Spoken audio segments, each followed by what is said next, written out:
सध्या उन्हाळा सुरू आहे। तापमानात मोठ्या प्रमाणात वाढ होऊ लागली आहे। परिणामी पाण्याची मागणी मोठ्या प्रमाणात वाढली आहे। त्यामुळे हिंगोली जिल्ह्यातील अनेक जलसाठ्यांनी तळ गाठायला सुरुवात केलेली आहे। आपण सध्या सेनगाव तालुक्यातील मकोडी आणि जामअंद या गावाच्या शिवारामध्ये असलेल्या सिंचन तलावामध्ये आहोत। हा तलाव आता पूर्णपणे आटलेला आहे। अपवादात्मक खड्डे वगळता खड्ड्यामध्ये काहीच पाणी असलं तरी दूरपर्यंत आता हा तलाव कोरडा ठाक असल्याचं आपल्याला पाहायला मिळते।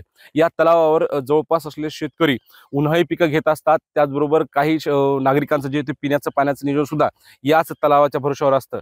परंतु आता हा तलाव पूर्णपणे आटलेला आहे। आम्ही स्थानिकांशी बोललो तेव्हा त्यांनी माहिती दिली की हा तलाव एरवी मे महिन्याच्या शेवटपर्यंत या तलावातलं पाणी पुरतं, परंतु यावर्षी मात्र हा तलाव मार्च महिन्याच्या शेवटीच पूर्णपणे आटला आहे।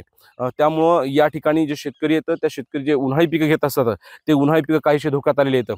या तलावावर शेतीबरोबर जे ते मासेमारी केली जायची, मासेमारी हा व्यवसाय सुद्धा पाणी आटल्यामुळं संकटात आल्याचं पाहायला मिळतंय। हजारो मृत माशांचा खच आपल्या या तलावाच्या परिसरामध्ये आपल्याला पाहायला मिळतोय। कारण पाणी आटलेलं आहे, पाणीच नाही तर हे मासे जिवंत कसे राहणार। त्यामुळे या मासेमारीला फटका कुठेतरी बसल्याचं आपल्या या ठिकाणी पाहायला मिळतोय।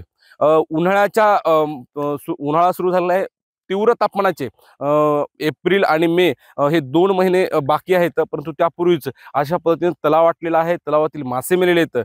त्यामुळं पुढं निर्माण होणाऱ्या ज्या समस्या आहेत, पाणी टंचाईचे जे दाहकता दाखवणार हे प्राथमिक स्वरूपाचं चित्र म्हणायला हरकत नाही। माधव दिपके, एबीपी माझा, हिंगोली। एबीपी माझा, उघडा डोळे बघा नीट।